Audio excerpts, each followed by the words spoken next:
the music soothe your soul and keep it going just to refresh. Buckle and enjoy the ride from 2 to the half of the 5. Mondays to Fridays happening live. Where we gon' have a ball, you can text your guys. Let me tell you what you really gotta do. You can count on us, we come through. We got everything you need, that's true. Are you ready for the traffic avenue? Let me tell you what you really gotta do. You can count on us, we come through. We got everything you need, that's true. An applause for the traffic avenue. Traffic Avenue, the show for me and you. Mondays to Fridays, ooh, the Traffic Avenue. Traffic Avenue, the show for me and you. Mondays to Fridays, ooh. Detailed news, unparalleled coverage. City News on 97.3 FM. Eyewitness News. Be there as it happens. City News.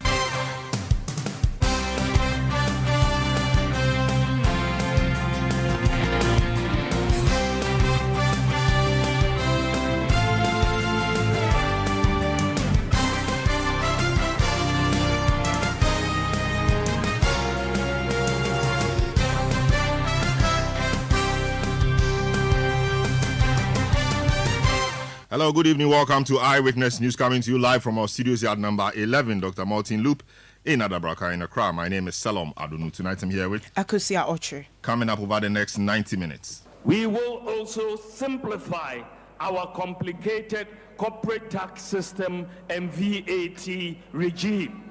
We will reform the VAT tax regime by merging all levies. Dr. Bawumia promises a golden age for Ghanaian-owned small-scale mining for wealth and jobs, wants to incentivize teachers and nurses to import cars with import duty waivers, plus take the country to the next level as he outdoors his party's manifesto for election 2024. We have all the analysis of the key manifesto promises here for you tonight. Also coming up, Government and Colleges of Education Teachers Association of Ghana, CTAG, resolved their issues after 9 weeks of strike. How do the students recover their lost time? Still on Eyewitness News, Kolibu, renal patients picket at the hospital after lack of consumables forces the dialysis center to shut down. They blame authorities' failure to clear essential consumables stuck at the port for the closure of the center. I will tell you more on this later. Stay with 97.3 Citi FM for more on this and other stories on Eyewitness News and in business. Energy sector stakeholders make case for reallocation of bust margin to infrastructure fund to ensure sectorial growth. There is more business in the next 50 minutes. Eyewitness News is live across the country on all our affiliates and around the globe at citynewsroom.com. Your comments are welcome via WhatsApp line 0549 986 996. You can follow me on X, formerly Twitter, at Salom Adunu. The hashtag is City Newsroom. Akosia gives us our very first story. Now, the flag bearer of the new patriotic party, Dr. Mahmoud Bawumia, has pledged to keep duties at Ghana's port competitive with that of neighboring Togo if elected as president. According to him, he will harmonize charges with regional ports and implement a flat rate duty system for importers. Dr. Mahmoud Bawumia made this commitment at the NPP's 2024 election manifesto launch, where he outlined his strategy to enhance Ghana's growth. A flat rate system of duties for all importers will be implemented, bringing predictability and stability on prices of imported goods. We will harmonize port charges to align the charges with the charges in competing regional ports, particularly Togo. Duties in our ports will not be higher than the duties in Lomé, Togo. He added that his government would be committed to tackling youth unemployment despite the creation of 2.3 million jobs. The 2024 manifesto of the new patriotic party prioritizes what you, the Ghanaian people, say are your priorities. The manifesto lays out a clear path of how we plan to solve these major problems, among others. That is why my government will make business, and jobs our number one priority. So staying on the manifesto launch, Dr. Bawumia announced plans to reform the current value-added tax regime to merge all levies under the VAT system into a single line item. Well, this, he hopes, will eliminate the cascading effect of the current VAT regime. And a flat tax will be of a percentage of income for individuals and businesses with appropriate exemption thresholds set to protect the poor. With the new tax regime, the tax return should be able to be completed in minutes. We will also simplify our complicated corporate tax system and VAT regime. We will reform the VAT tax regime by merging all levies into a single line item levy and treat the merged levy as part of input and output VAT to eliminate the cascading effect in the current regime. Now let's hear his announcement on a public-private partnership in road construction, management and maintenance. The demand for roads construction is massive, and this has historically placed a huge burden on the budget. I will make it more attractive for the private sector to also finance construction, management and maintenance of roads through PPP concessions. That was flag bearer of the New Patriotic Party, Dr. Mamudu Bawumia. Eyewitness News on 97.3 Citi FM. Now let's speak to his spokesperson and technical advisor, Gideon Boako, who no doubt has been part of this process. Hello, Gideon. Doc, welcome to Eyewitness News. Dr. Bawumia talks about harmonizing port charges, amongst other things. How does he hope to do this? Port charges, we know, usually are indexed to the dollar. And so if the city dollar or exchange rate is not doing well, how does he harmonize this? And he also says that he wants to or he will try to ensure that the duties at our ports are not higher than that of Togo. How does he do that when he has no control over the exchange rate? Well, I think if you listen to the Vice President throughout his campaign, and even during the time for the internal primary up to this time, his main focus, and this is also reflected in the previous academic papers and books that he had written, that what he describes as de facto dollarization of the economy is something that we have to try to do away with. And so in the wisdom of the Vice President, the era whereby we charge for goods and services in Ghana in dollars, or sometimes even charge in cedis whilst pricing or thinking in dollars, is something that we must do away with. So as far as his policies with respect to port duties are concerned, his main focus is that we don't have to price our duties at the ports in any foreign currency. It has to be priced in cedis, and that is why he thinks that there ought to be a flat rate.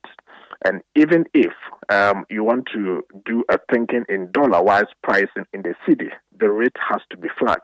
And for that matter, you take yourself out of or you insulate the Ghanaian public or the importer from the fluctuations of the foreign exchange currency. And so if the importer has the assurance and that certainty that a 40-footer container or a 20-footer container will cost X amount of cedis, then that person has that assurance and can price that into his or her operations. It's better that way than for the importer to go and import, and at the time of importing, the exchange rate is at a certain value. By the time the good arrives in Ghana, the value has gone up, and that importer has to incur the cost and transfers that cost on the consumer.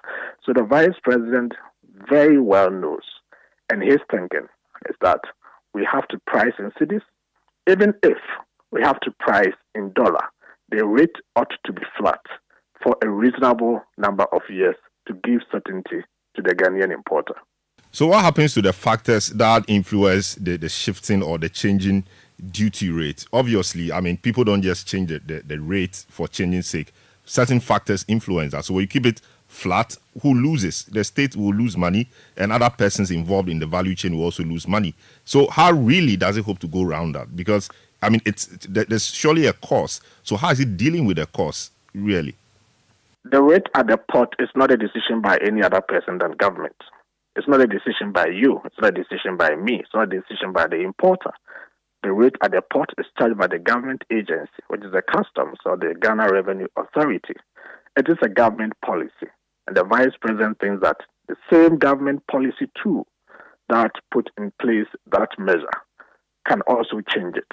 And so his thinking is that given the opportunity as the President of the Republic, having that executive authority and having that control over the systems and the agencies in government, he thinks that the rate had to be flattened to give comfort and certainty to the Ghanaian businessman.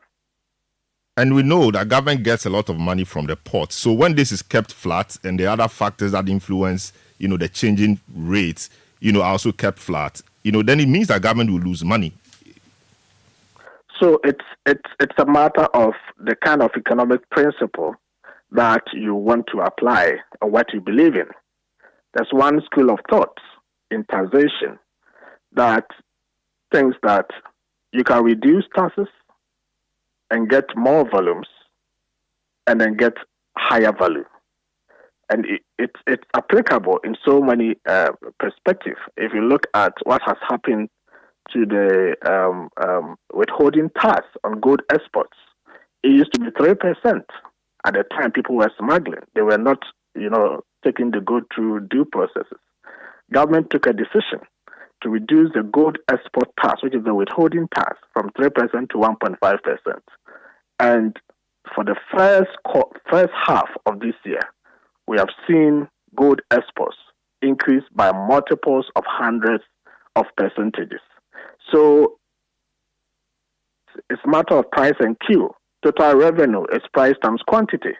You can decide to reduce your price, increase your quantity, and get the same total revenue, or you can decide to increase your price, reduce quantity, and get the same total revenue. We think that if we bring the duties to levels that people can easily pay and will not have to smuggle or abandon their goods at the ports, more volumes will come through. And once more volumes come through, government will be able to realize the revenue that we need. I see. Let's talk about youth employment. What you say is that 2.3 million jobs have been created over the last 7.5 years or so, and he wants to deepen that. Jobs, etc. But how do you reconcile the fact that, under his watch and as the number two, we are told by the Statistical Service that, 14.7% of the people of the people, are not in training, they are not in school, they are not in any job as well, they are idling. How do you reconcile that? He's been the number two. He said 2.3 million jobs have been created, yet 14.7% of our population are without jobs. And we know that in 2016, job creation was one of the key messages you gave us. How does he come back to tell us that he is going to prioritize jobs creation again when, as many have said, he has failed to deliver that? So first and foremost, the fact that this government has created 2.3 million jobs is not contestable. That is a fact, and the data is available for us to see. And so we believe in that 2.3 million jobs have been created, and that is the highest number of jobs any government has created since 1992. Then back to your question. You have created so much jobs. Why is it that we are having unemployment rates higher? What you and I need to understand, that unemployment is a function of the labor force. Labor force is a subset of the total population. As population increases, you may create more jobs, but you will still have a chunk of people who are unemployed. So the fact that you have a higher rate of unemployment or your unemployment rate may be going higher does not necessarily mean that you're not creating jobs. What is important is to count and quantify the number of jobs that you have created It may not necessarily make a big dent in the unemployment rate, but the fact still remains that this government, the President Nana Addo Dankwa Akufo-Addo government, is the only government since 1992 that has created more than 2 million jobs in Eastern. That remains a fact. The 2.3 million jobs we talk about, many of your persons have heard speak about this, reference SNIT data, etc. Is that a reference as well? So this 2.3 million jobs is into components, jobs that have been directly created by government and jobs that have been created by the private formal sector. And the private formal sector jobs are the ones that we pick data from SNIT, because once you employ people, you have to pay their SNIT.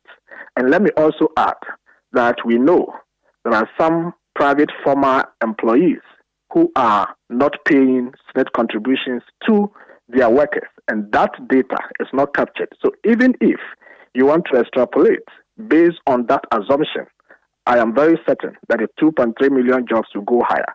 So these are the 2.3 million represents verifiable data from government sources and from the private sector by way of SNIT contributions. The ones that are not paying SNIT contributions have not been accounted for in the 2.3.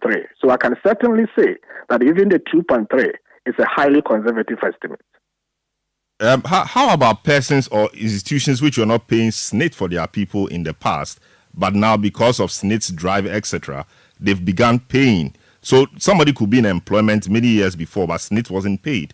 And so when you depend on SNIT data for purposes of saying that X number of jobs have been created, that could be contestable, won't it?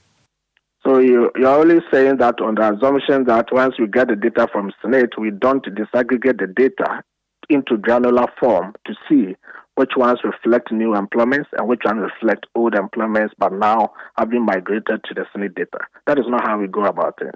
We do proper analysis of the data. We don't just pick the data from SNIT and say that because S or A has been migrated or is being captured by SNIT data, it means that person was employed today.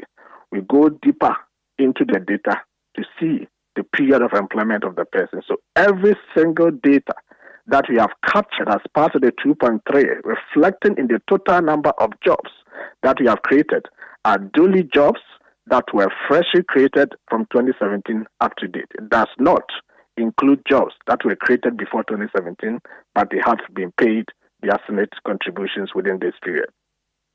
The vice president and flag bearer of the MPP also promised an airport in Bolgatanga or the Upper East region, and also said that we've secured funding for the airport in Cape Coast. That was promised 4 years ago. It hasn't been delivered, but he told us that funding has been secured. I referenced the airport in Ho. Many have said that these areas are not, commercially viable. That is why it's difficult to get traffic to those areas. So have we done the commercial viability test or feasibility before saying that we want to put one in the Upper East region and that of Cape Coast as well? Because people say that Cape Coast is just so close to Accra, and it wouldn't be a good idea putting an airport there. Shouldn't that be accounted for in your quest to get airports in that area? Obviously, you don't want to throw good money away. So before you make a decision to create such a national facility for any part of the country, and for that matter, the entire country, you must assess the financial viability and the relevance of that. So I'm very certain that before government made a decision to embark on such an enterprise, all the relevant, studies have been made, and there's that need for that particular facility. Yesterday we flew to Takoradi and flew back. Takoradi is very close to Greater Accra region, but it has become necessary based on the oil that was discovered. Until then, people had not seen the need to fly to Takoradi in and out. But today, Takoradi Airport is providing very great service to the people of Upper East region. Upper West region today, We have flights moving from Accra to Upper West region. We have flights moving from Accra to Sunyani. And so Upper East and Upper West are not different. So there's the need. There's gold mine in Upper East region. Very soon you see a lot of traffic going to the Upper East region. So I don't think government is lost out of touch in terms of what is proper and what is not proper. It is very, very important that we establish this airport in the Upper East region. That is why the government is making plans to ensure that we're able to have such facility that will serve the people of Upper East region and the entirety of the Ghanaian population over time. Talk to us about how this SME bank idea will play out. How really is this going to play out? Oh, it's just it's a targeted bank, a purposefully targeted bank. It's a bank to be created with the key emphasis on providing business support to the small, medium scale enterprises. You and I know that the small, medium enterprises constitute about 90-something% of the businesses that we have in Ghana and employ about 80% of the people. Most of these enterprises are also in the informal sector, and a lot of banks find it quite risky and not too, favorable to loan funds to them. You need a certain financial vehicle that will understand the operations of these enterprises and see how best they can navigate through to provide support, business support to them in order to make their businesses become profitable, to benefit the majority of the people, because they constitute a chunk of the businesses in the country and they employ more than any other group of businesses do. So it's important that as a country we prioritize the people in the small, medium enterprises field such that we can provide the requisite support in terms of technical know-how, financing, and everything that will make their businesses move to benefit the young people of this country. That is the focus of this bank. I see. What's the response to your colleagues in the NDC who say that you hurriedly put together this idea of SME banks because they have promised a women's development bank, which more or less will be doing the same thing but for women? That's quite laughable because I don't expect any serious political leader or political party to make such assertions. I mean, you remember the NPP put together a whole team of experts to draft our manifesto, and I must tell you the kind of rigor that have come to play in designing our manifesto. We don't take delight in copying people's ideas or putting up policies as a response to what the opponent does. What we do, most importantly, is to focus on the Ghanaian people and how best we can improve lives for the people in this country. Our manifesto has nothing to do with what the NDC plans to do or had planned to do or what they postulate. We think we have our originality of ideas, and everybody knows in this country that if you want that political party that is known for originality in terms of ideas, in terms of novelty, I'm surprised nobody will go outside the New Patriotic Party. Whatever we have come up with is something that we have thought through very well and we know will benefit the Ghanaian people. Our policies, in no measure, do not in any way have influences from the NDC policies. There are some who are skeptical about the vice president's ability to deliver all the things he talked about yesterday. So, for example, they say that he was a man put in charge of the economy. The economy has been run aground. I mean, a lot of things have happened in the economy, and he's been unable to rescue the economy, as it were, to take us to the promised land, which was promised in 2016. Now, here he is, as flag bearer of the party, making fresh promises and pledging or promising to do new things. How do we trust his word this time? You have to trust his words. And let me tell you one thing. An economy that has been run aground cannot be the economy to produce or create the largest number of jobs in the country. The economy that is run aground cannot be the economy that has constructed the longest kilometers of road in this country since 1992. An economy that is run aground cannot be the economy or a government to have been the only government to provide free senior high school education to the Ghanaian people. The government that has been run aground in terms of its economy cannot be the government that has been able to restore things that were cancelled in previous government. Teacher training allowances, nursing training allowances. The government that has an economy that is being run aground cannot be the only government in the past 10, 16 years that has not suffered fuel shortages in this country. It cannot be the only government that has not put Ghanaians into doomsday for 3 years, 4 years in this country. The government that has failed cannot be the government to ensure that in difficult moments of global catastrophic economic crisis, it was able to provide electricity free for the Ghanaian people, was able to provide water for the Ghanaian people. In such difficult times, we never experienced fuel shortages or electricity challenges. The government that has failed and has an economy that is run aground cannot be the government that has supervised a cumulative reduction of electricity prices in this country. Since 1992, it is the government of President Akufo-Addo that has had a cumulative reduction of electricity prices. We cannot say that prices have not gone up, but it is the only government that if you net off the increases in the electricity prices and the decreases in the electricity prices, the net effect is a decrease. This government has had so much to offer Ghana. Yes, we came into power to correct the wrongs, to do our best, and to ensure that we put up a superior performance than what we came to meet. Every single indicator in this country come to the fact that this government has put up a superior performance relative to the performance of the government that we came to unseat.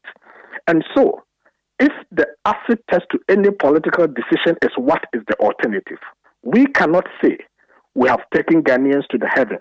We cannot say we have made honey and milk flow into the mouth of Ghanaians. But we can beat our hands to our chest that the alternative to us is none and nothing but the MPP, because our record is far above and superior to the record of any other government that we have seen since 1992. And so if an election is about making a choice to ensure that you have economic emancipation, you have improvement in your lives, and you see development, we know we have brought development to Ghana. There is still more to be done. And that is why we think that it is better to continue the government that has created the largest number of jobs to the Ghanaian people than to go back and bring a government that could not create jobs, and to restore or bring back a president that could not create jobs. And when the Ghanaian youth were angry, told them that he is not a magician to create jobs. We saw doing so under Mahama. We saw fuel shortages under the NDC. Do Ghanaians really want to go back to the era where we will get up in the morning and there's no diesel, there's no petrol to fuel our cars to go to work? We have to queue to go and get fuel. Our children cannot go to school because of costs. We cannot pay teachers' allowances. We cannot provide chalk. In the 7 years of President Akufo-Addo's government, getting to 8 years, there has never been shortage of chalk in our schools. And in fact, even today, if you go to the villages and everywhere in Ghana, we don't use chalks anymore. We use whiteboard and whiteboard markers. And these markers have never been short. So the performance of this government is far superior, and that is why there's a need. But the context also must be painted right. That this government also has received more resources than any other government in history. So to whom much is given, much is required. I mean, no government in history has had about three oil fields producing at the same time. I mean, the amount of money we got from Eurobonds, etc., about 13 billion, the records say. We've never had any government in history getting these amounts of resources. So it's only fair that once you are given a lot more, you deliver, more than anybody else. I mean, just to put out that. So between the government that is able to raise more, to do more for you, for your advancement and the advancement of your generations and your children, and the government that is not able to raise more and therefore does little and puts you in suffering and is not able to get money to fuel the generators to produce electricity is not able to get money to import fuel for you to get petrol and diesel. Between these two governments, who will you go for? No, Go for the government. Let me end. Raising more, yes. No, just to put in this. Just to put in this. I mean, the two oil fields you inherited. Just a second. The two oil fields you inherited, for example. Just a second, I beg you. Just a second. And don't go there. Don't go there. If we are talking about a government that inherited or had the opportunity to have resources when the NDC party was coming into government in 2009, that was the first time we had discovered oil in commercial quantities in this country. No other government had that benefit. President Kufuor discovered oil, never tasted the oil revenue.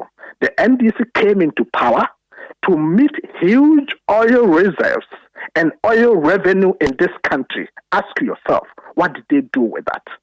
And now you want to talk about a government that came into office and ensured that new oil fields are discovered between the one who came to meet oil for the first time in commercial quantities and the one who came and helped to develop more oil fields. Who would you want to say has been given a silver platter or has been given a position on a silver platter? Don't talk about that. Then this came to meet oil in commercial quantities. They had huge resources. What did they do with that? We have been able to put the resources that we have acquired, the ones we've been able to use leverage on the Ghanaian support and the Ghanaians' help to realize, to develop this country. And that is why we have been able to do more.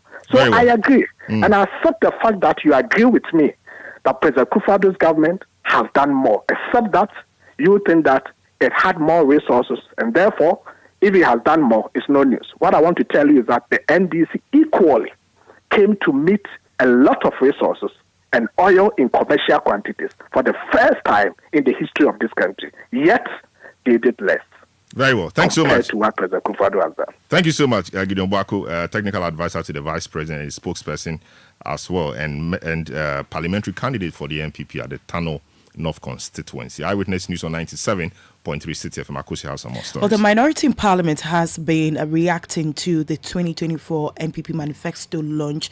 Well, they have expressed skepticism about the ability of the New Patriotic Party's flag bearer, Dr. Bawumia, to fulfill the party's manifesto promises he voted for in the coming polls. Well, however, the first Deputy Minority Whip, Ahmed Ibrahim, says despite the manifesto as described the manifesto as full of deception, casting doubt on the party's ability to deliver on its promises. The MPP themselves are not genuine. Put that one to aside. So you've seen that aspect of DRIP, where they said they are going to use the machines for private sector for road construction, is a lie. Then you come to another point, port. They said they are going to let prices in Ghana port and Lome port be the same. Who collapsed the Ghana port? Let me tell you. President Mahama brought MPS to expand the Takoradi and Tema Harbour. And because of that Tema Harbour, that's why when you go to Tema, you see that the road network is nice, the harbour has been expanded, and that is why MPS was able to generate money to the tune of about $200 million, which they took that they are going to use part to do Keta Port and Boakra Inland Port. The Boakra Inland Port, the only challenge to the Boakra Inland Port is not the structures in Kumasi, it's the railway network. The railway network from Accra to Kumasi.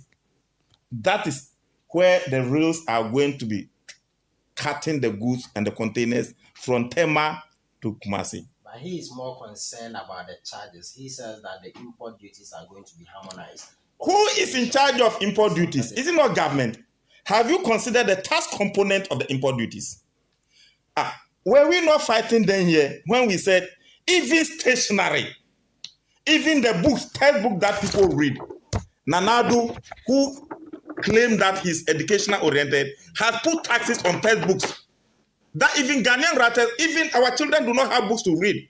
Government does not write books, Books that are written by private sector now do and Baumia are taxing textbooks. So a government that taxes textbook, what else? Then why are you blaming? You are in charge. You hype the taxes to the tune that the importers are no longer importing. Now they choose to go to Takrady, they choose to go to Lombe or Abidjan. Those who bring frozen food, they send it to Cote d'Ivoire and go and take them from Cote d'Ivoire and bring them by road. Those who bring spare parts, they say. Those who bring rice, they say. So when you go to Tema Harbor now is empty because of the bad policy, obnoxious policies of this government. You heard that from the First Deputy Minority Whip, Ahmed Ibrahim. Eyewitness News. Be there as it happens. When you want to eat, just Momo it. Tired of the long queues in the supermarket? Pay with Momo. When you really want that beautiful new blouse, just Momo it. When you want to get a trim and get fresh to impress you know who, just Momo it. When you need to pay your utility bills and domestic staff, Chani Momo. When you want to send love to the family back home, send some Momo. Join the millions of MTN Momo users all over Ghana and live life the brighter way. So just Momo it. MTN.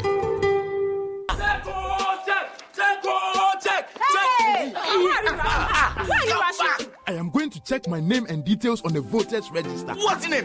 What register? The Electoral Commission, as part of the preparations for the 2024 general elections, is conducting an exhibition of the voters register from Tuesday 20th August to Tuesday 27th August 2024 between 7 a.m. and 6 p.m. daily. Yes. Then I need to go and check mine right now. Yes. Check. You need to check your personal details on the register, and if need be, put in claims for corrections. You also need to know your polling station. Wow. You can also object to the inclusion of persons who are not qualified to be on the register. The name of your relative who died must be removed from the register. I need to go check for my name right now. Yes. Check. But you need to know the date and time too. Check. Yes, towards the conduct of the 2024 general elections, the Electoral Commission will display the voters register for public inspection.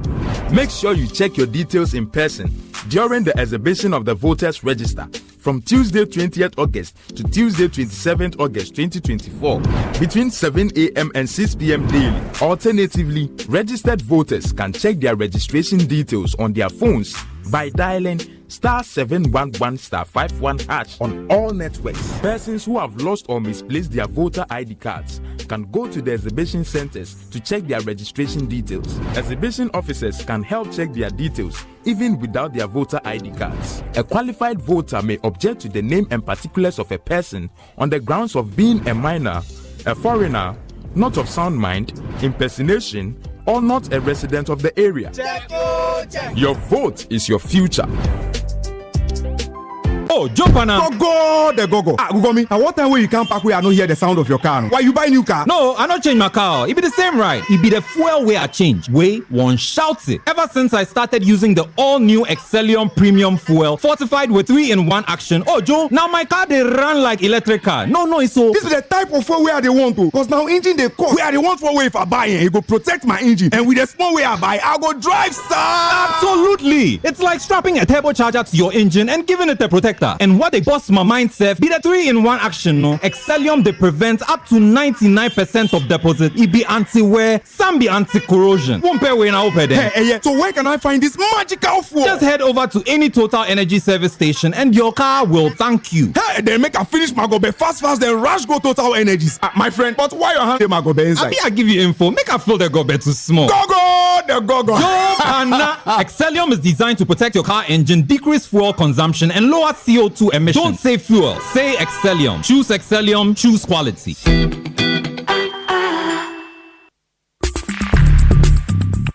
Let your voice be heard on Eyewitness News on Facebook at facebook.com/Citi97.3, Twitter at twitter.com/Citi973, and Instagram at instagram.com/Citi973 with the hashtag Eyewitness News.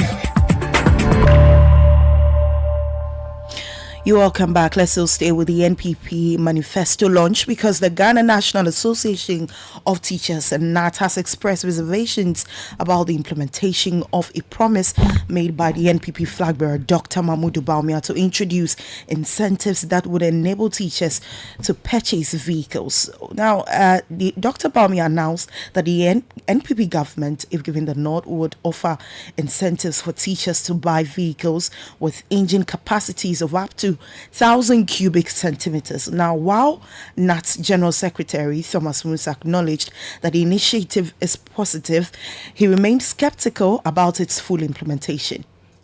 I remember quite clearly, in the year 2022, His Excellency came to our conference and told us that within the next 2 years, 10,000 houses will be built. 10,000 houses will be built. As we speak now, as to whether it has been done or not, I cannot tell. And so we are yet to be informed when that particular housing promise will be executed. You see, I am premise your question based upon this thing to establish the fact that most often church will come to tell us that they want to do it, and the moment they come in, then what they have promised us is somehow difficult for them to get it done. So, in as much as they have promised, they say, in fact, this particular vehicle thing they are talking about existed some time ago, and it was taken away. So, if His Excellency is promised to bring it back, it's a good one. But what we want to remind His Excellency is that the housing project promised the teachers of this country, they are still expecting it. Else Thomas Musa, General Secretary of the Ghana National Association of Teachers, NAT, reacting to the NPP's manifesto launch. Eyewitness News on 97.3 Citi FM. Now we go to some other story in respect of renal health, and renal patients at the Kolebu Teaching Hospital are threatening to picket at the renal unit of the Kolebu Teaching Hospital on Wednesday to protest the authorities' failure to clear essential medical supplies at the port, which they say is hindering their access to proper medical care. The unit has been closed down for 3 weeks due to a shortage of these crucial supplies. The public relations officer at the Kolebu Teaching Hospital, Mustafa Salifu, explained that the closure is due to this shortage and assured that the consumables will be cleared soon to allow outpatients to resume their dialysis treatment. However, a spokesperson for the Renal Patients Association, Major Kojo Bafwa-Hinkra, expressed concern that government is not acting with sufficient urgency to expedite the clearance, putting patients' health or lives at risk. He joins us on the line. That is Major Kojo Bafwa-Hinkra, who is the spokesperson of the Renal Patients Association, to help us appreciate their difficulties. Hello, good evening, sir. Welcome to Eyewitness News. The hospital says that they are doing everything within their power to ensure that these consumables are cleared, and you think that they are not treating this matter with urgency? Not necessarily that, but I think they should add more urgency to it. My brother, people are just going like people are sick. These are very essential commodities that we need. And our worry is that the thing is at Temaport and Kotoka International Airport. So what I'm saying is that, is there no a way the container can be opened, some of the consumables can be taken to the unit, so that whilst they are following those processes, delaying for 3 weeks, people are dying. People are not getting, people's life depends on the dialysis. And listen, thank God, the thing has come all the way from Germany to Ghana.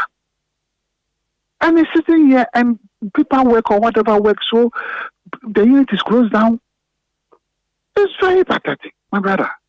But they will say the processes must be followed because nobody will want to sidestep a process and tomorrow that person will be hauled before a body, etc. So they are just seeking to follow the process. Is that not the case?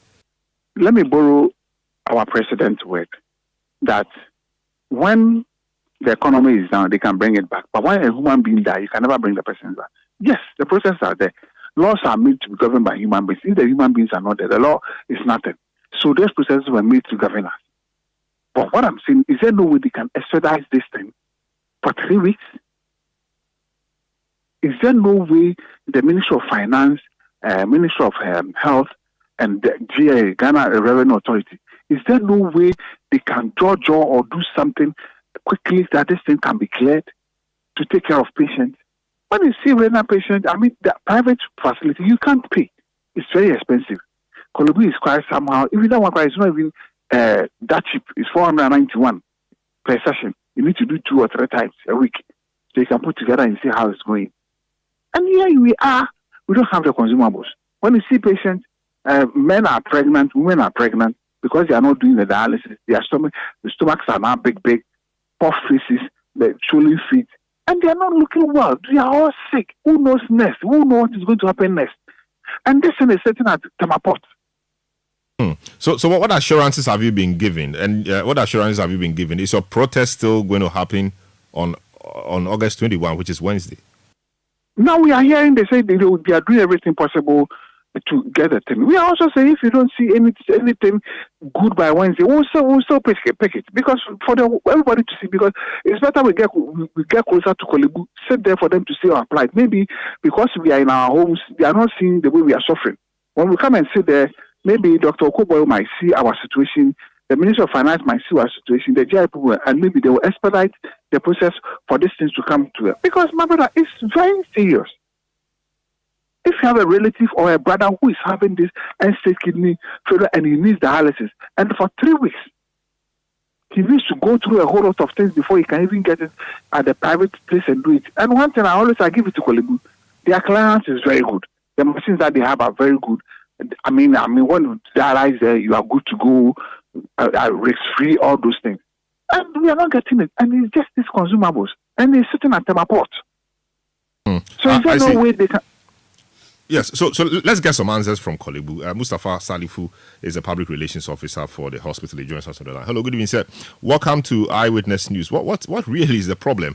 Because I know that there is a procurement unit. I know, you take stock, etc. So how come that consumables will run out and for 3 weeks the place is shut down?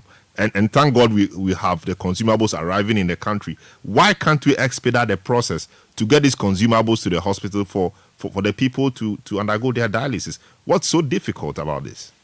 Thank you for the opportunity. First of all, let me say that these items are things that we import from abroad into the country to dialyze our patients.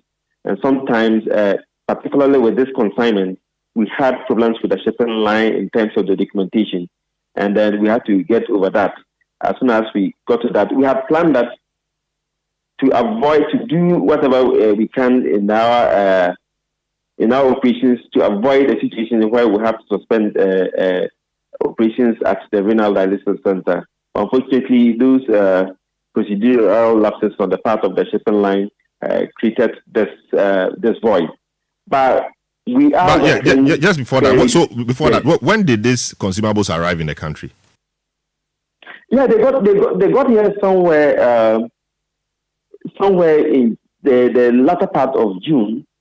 So we had to do the latter part of June. So we have the whole of July, and we are in the middle of August, and we have still not been able to clear such important goods or essential consumables.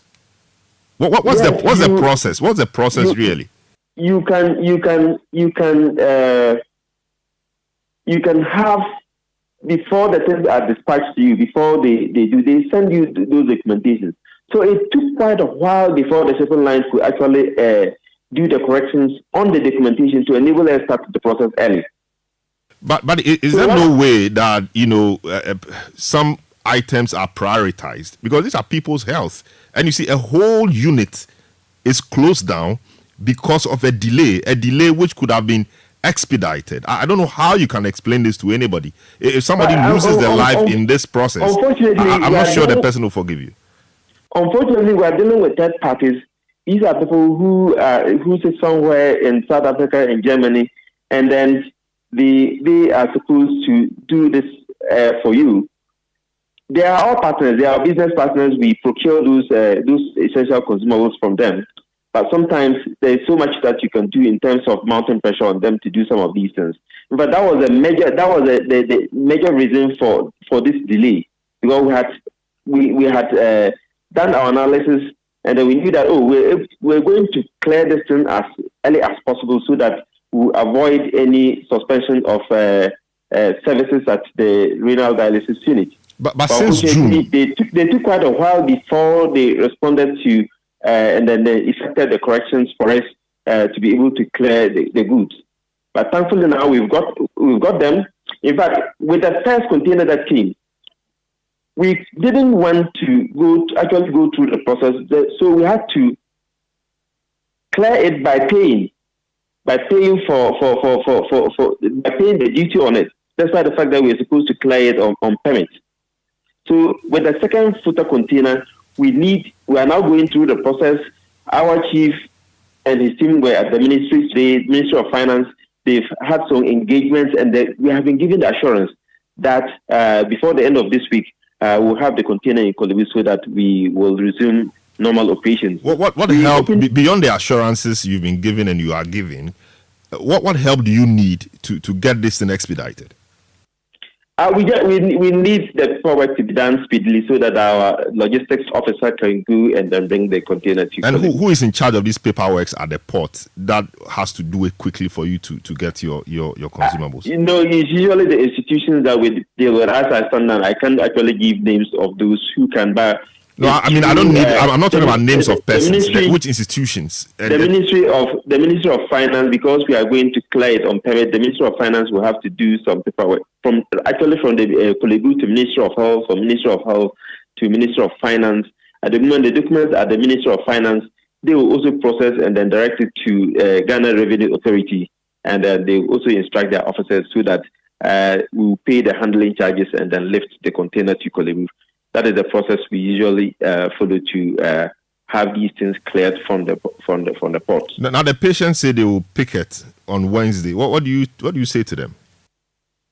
We have communication channels with the patients. Mr. Bafo Ankra is somebody that we engage with regularly. Today we have spoken several times. We have met today. We will continue to engage him and his team. We have apologized on several occasions for this challenge, and then we continue to entreat them that they should exercise restraint. We have gotten commitment from the ministries that we will have this thing cleared before. So they have already endured over 2 weeks now. We're now in the third week. They should let us work cooperatively as we usually do so that we can clear the container at the port and then resume normal operations. You said you hope to clear by Friday. And so when do you hope to open the center? No, as soon as it lands. At the moment, we are running the inpatient services, so we don't need to have to go and do work on the machines before. So we are running inpatient service, which we open on Monday, but we need these consumables as quickly as possible so that we can. So if we get word that the consumables are on the way, the renal dialysis unit will begin to engage the patients so that people will be scheduled to come for their dialysis. So it's almost like just getting to know that now the consumables are in our hands, and then we'll begin to call them to come over for their assessments. Very well. Thank you so much, Mustafa Salifu, PRO of the Kolebu Teaching Hospital. Major Hinkra, do these words offer some assurance to you and your colleagues? We'll take it in good faith. But we just hope. I know, like Mustafa just, I've been engaging him a lot of time. Today I was with him for more than 6 hours trying to find out how we were going. So I will also plead with them that we should also make sure, as you said, we'll try and keep our fingers crossed and hope that something really comes out. But at least by Wednesday, they should let us know what is going on. They should let us know what is going on. So your members who are listening to us tonight, should they come to the place to protest on Wednesday, or they should stay at home? I'll communicate through the page for them, so they should go down to the page. We normally have a way of communicating, so we'll communicate on the page for them. As we are still in communication, we are just even hoping by tomorrow we'll hear that the container is at the Kolebu, then all this thing will stop. So members listening will communicate through the page for them to hear us. Very well. Thank you so much, Major Kojo Bafwa Hinkra, a spokesperson for the Renal Patients Association. Eyewitness News on 97.3 Citi FM. A number of your messages have come through. This one from Ausi IAB Aistar from Abuti Ateti. He says, Dr. Bawumia's promise to fix importation rates on cars raises concerns about political integrity and consistency. Making such claims while in office can undermine public trust and may be seen as exploiting political power for personal gain. It's essential for leaders to uphold transparency and avoid making promises that could be perceived as attempts to gain electoral advantage. This one from Dr. Clement Park. It says the spokesperson is not telling the truth. He says many schools have neither chalk nor markers, and that is not true. And it's not true that schools in rural areas now use whiteboards and markers. Heads are struggling to run basic schools because of government's inability to disburse capitation grants timeously. Government owes arrears an equivalent of 3 years. I'm working on an article on the failure of the manifesto to outline plans to address challenges in the education system. He said, in fact, nothing at all on basic education. By the way, the proposal to fund the tertiary education of persons with disabilities is plagiarized from the NDC. That's Dr. Clement Park, Deputy Ranking Member on the Education Committee of Parliament, speaking. Alasan Hamdan from Nyoini South said MPP's quote, "I'm sorry, manifesto is nothing but an empty shell, devoid of real solutions for Ghanaian people. For the Ghanaian people, it's clear that they are grasping at straws and taking policy from Mahama, like the 50 million fund to strengthen the fintech industry." APJ from Kofruda says superior performances. 1. First time NSS allowance go in arrears for 4 months. 2. First time bondholders receive haircut in Ghana. 3. Dollar is over 15 cedis and pound is over 20 cedis. Gideon Boako should give us a break. He has no idea what is coming. Abi National in Wa says there are all indications that the NPP government failed, needed to be voted out. Hardy from Pig Farm says if Nanado as a driver couldn't take us to our destination, then Ghanaians should not expect anything good from Dr. Bawumia as his mate. You say they should vote for visionary John and Jane. Nyoja Bright from Nottinghamshire in the UK says if MPP had a modicum of respect for Ghanaians, they should be launching a National Day of Apology and not a manifesto. Ghanaians cannot be deceived this time round. Eyewitness News on 97.3 Citi FM. Akusia tells us what CTAG is doing. Yes, a memorandum of understanding between the Colleges of Education Teachers Association of Ghana, CTAG, and the government has been signed. Well, CTAG has been on strike since June 14 due to the government's failure in implementing agreed upon arbitral awards and service conditions set by the National Labour Commission. Well, the strike has left students stranded and campuses deserted. Addressing the media, CTAG's national trustee, Maxwell Bunu, stated that most of their concerns have been addressed. He added that a decision on whether to end the strike will be made available after further discussions with the association's leadership. The key issues that council members have been addressed.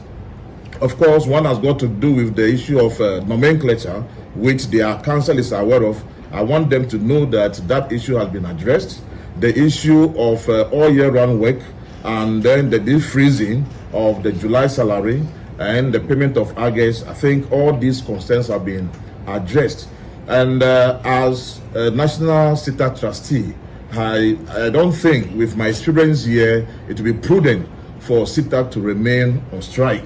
So as we have indicated here, we would certainly go back and convey all the issues that have been discussed, approved of by the officials here, CTAG inclusive, so that by close of tomorrow, with the consultation with council, I think we'll do the needful. That was CTAG's national trustee, Maxwell Bunu. Meanwhile, the Minister of Employment and Labour Relations, Ignatius Bafwewa, says plans have been made to make up for the lost academic time. We have engaged in negotiations with reps of CTAG, and I'm happy to inform the general public that we have made very significant progress, and I want to believe that from here it is most likely that after tomorrow the teachers will return to school after they have had consultations Obia Council. I want to take this opportunity to urge members of CTAC to hold their council meeting as early as possible so that we'll have a definite position within the shortest possible time. That was the Minister of Employment and Labour Relations, Ignatius Bafo Iwa. Now, the Electoral Commission of Ghana has announced that it has released the provisional voter register to political parties ahead of the upcoming voter registration exhibition. Well, this move comes after political parties and stakeholders applied intense pressure demanding access to the provisional register for review. While speaking at a press conference earlier today, Deputy Electoral Commissioner Dr. Bosman Asare assured that the Commission remains on track with its schedule for delivering the provisional register. We have heard instructions from the media that the Commission has not given the provisional register to the political parties. After informing the parties to bring their internal drives, we want to place on record that per Regulation 22 of CI 91, as amended by CI 126, the Commission is required to give the provisional register to the political parties not later than 3 months from the end of the registration period. As you may be aware, the limited registration ended on 29th May 2024, and the mobile registration ended on 10 August 2024. On the basis of the limited registration, the Commission has until the end of August 2024 to give the provisional register to the political parties. That was Deputy Electoral Commissioner Dr. Bosman Asare. Well, he also confirmed that the voter registration exhibition will run from Tuesday, August 20 to August 27. Eyewitness News on 97.3 Citi FM. Up next is City Business News. But tonight, there'll be no point blank as tonight is a football Monday, EPL Monday. Tottenham will face off with Leicester City tonight. So soon after business news, the sports team will be here to usher us into our EPL commentary. So we take a short break. We'll return with City Business News. Don't go away. Eyewitness News. Be there as it happens. When you want to eat, just Momo it. Tired of the long queues in the supermarket? Pay with Momo.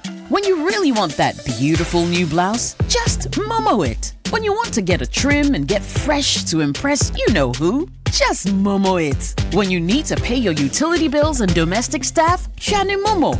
When you want to send love to the family back home, send some Momo. Join the millions of MTN Momo users all over Ghana and live life the brighter way. So just Momo it. MTN. Oh, jump on now. Go. Google me. And what time when you come back where I don't hear the sound of your car? Why you buy new car? No, I not change my car. It be the same ride. It be the fuel way I change. Way one shouts it. Ever since I started using the all-new Excellium Premium Fuel, fortified with 3-in-1 action. Oh, Joe, now my car they run like electric car. No, it's so. This is the type of fuel where they want to. Cause now engine they cost. Where they want for way if I buy it, it go protect my engine. And with the small way I buy, I go drive, sir. Absolutely. It's like strapping a turbocharger to your engine and giving it a protector. And what they bust my mind self be the 3-in-1 action, no? Excellium they prevent up to 99% of deposit. It be anti-wear, some be anti-corrosion. Won't pay when I open them. Hey, so where can I find this magical fuel? Just head over to any Total Energy service station and your car will thank you. Hey, then make a finish my gobe fast, then rush go Total Energies. My friend, but why your hand my gobe inside? I give you info. Make a fill the gobe too small. Go. Excellium is designed to protect your car engine, decrease fuel consumption, and lower CO2 emissions. Don't say fuel, say Excellium. Choose Excellium, choose quality. Get the details. Every significant financial transaction, every market movement, and all the policies that affect your business. City Business News. Be informed. Time now for City Business News on Eyewitness News. My name is Akusia Oche. The details now. Stakeholders in Ghana's energy sector are pushing for the repositioning of the bulk oil storage and transport margin, currently set at 12 pesos per litre of fuel, towards an infrastructure fund dedicated to advancing the country's downstream oil sector. Or they argue that directing the bulk margin to its intended purpose would be more strategic and beneficial for long-term sector growth rather than holding the funds until year-end to declare as profit. In an interview with Citi Business News, an energy analyst and executive director of the Center for Environmental Management and Sustainable Energy, Benin Sia, explains that the current usage of the margin does not drive full sectorial growth. Since 2021, this particular margin has increased from 3 pesos per litre to 12 pesos per litre. However, its corresponding increment in the infrastructure within the petroleum downstream is very low. And it's low because BOST doesn't treat this margin as an infrastructure margin, but treats it as an operational income. And being an operational income, BOST uses this margin to settle some debt and also pay some compensation and other remunerations for its operations. We think that it shouldn't be so. And also, being a margin, we think that the margin has not helped in making petroleum price distribution and also ensuring affordability of price of petroleum products. And that is why we think that instead of having a margin allocated to BOST for which BOST doesn't use it to improve infrastructure, we scrap the margin or relabel it petroleum downstream infrastructure fund. That was the executive director of the Center for Environmental Management and Sustainable Energy, Ben Insia. Now, Ghana is turning to cocoa traders for a $500 million loan to keep its cocoa industry afloat, as delays in securing its traditional financing are causing concern. Or the Ghana Cocoa Board is struggling to finance its annual loan from lenders, leading to its renegotiating with traders to bridge the gap. Here's more on this report. The Ghana Cocoa Board, according to Citi Business News sources, is in talks with major cocoa traders, including Olam Group, to raise a portion of the $1.5 billion it needs to finance operations ahead of the upcoming cocoa season in October. The $500 million loan will serve as a temporary fix as Cocoa Board struggles to finalize its annual syndicated loan, a process that's been delayed by concerns over crop yields. This marks the second consecutive year that Ghana, the world's second largest cocoa producer, has had to rely on traders for funding. The loan is crucial for Cocoa Board as it's used to buy beans from farmers, pay for fertilizers, chemicals, and seedlings, and help stabilize the nation's currency. Ghana's cocoa production has steadily fallen over the last few years from 683,000 tons in 2021 to 2022 to 654,000 tons last year. Production is expected to drop even further to just over 500,000 tons by the end of September. This is well below the country's target of at least 800,000 tons, and it's largely due to poor weather conditions, disease outbreaks, and a shortage of fertilizers. Cocoa Board is also planning to start the cocoa season a month earlier in September to curb smuggling and allow time for a new tracking system to be introduced. The system will ensure that all beans are traced from the farm to the warehouse in compliance with the European Union's deforestation rules. Meanwhile, efforts to get the cocoa traders as well as Cocoa Board to comment on the matter have been unsuccessful. That was a news desk report filed by Edna Agnes Boache of the Citi Business Desk. The Association of Ghana Industries is urging the Vice President to immediately put in motion his promise of reducing or scrapping some taxes in the country. Or the flag bearer of the New Patriotic Party, Dr. Mahmoud Bawumia, has pledged to abolish the contentious e-levy and betting tax if elected president in the 2024 election. In an interview with Citi News, the Greater Accra Regional Chairman of AGI, Chona Makpelu, stated that the presidential aspirant should demonstrate his commitment to these promises by initiating their implementation now. We've heard the major political parties talk about this scrapping, for example, e-levy. And our view is that if they are all determined to do it, then it is important for them to take the steps to do it now, because it is important that some of these burdens are taken off industry to allow us to reduce the goods of services, because all of these tax burdens, we have to shift it mostly to the consumers, making the price of goods and services high in the market. And we're saying that if all the political parties are so determined to scrap e-levy, for example, they should do it now. And all of these measures that they are proposing we are expecting that they should have it done now.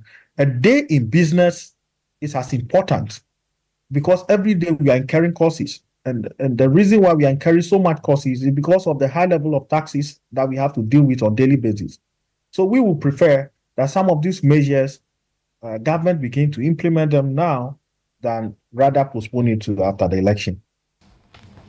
That was Chona Makpelo, Greater Accra Regional Chairman of the Association of Ghana Industry. So that's how we end today's edition of the City Business News on Eyewitness News. My name is Akosi Autry. Eyewitness News. Be there as it happens. Are you feeling tired after a hard day's work? Have you lost your appetite even for your favorite dish? Viral Blood Tonic is a nutritionally balanced, pleasant-tasting tonic fortified with iron and vitamins to boost your appetite and energy levels for high performance. Viral Blood Tonic, easy to take and good for the whole family. Viral from Danex Iting Starwin PLC. If symptoms persist after 48 hours, consult a physician. This advert is FDA approved. When you want to eat, just Momo it. Tired of the long queues in the supermarket? Pay with Momo. When you really want that beautiful new blouse, just Momo it. When you want to get a trim and get fresh to impress you know who, just Momo it. When you need to pay your utility bills and domestic staff, Shani Momo. When you want to send love to the family back home, send some Momo. Join the millions of MTN Momo users all over Ghana and live life the brighter way. So just Momo it. MTN.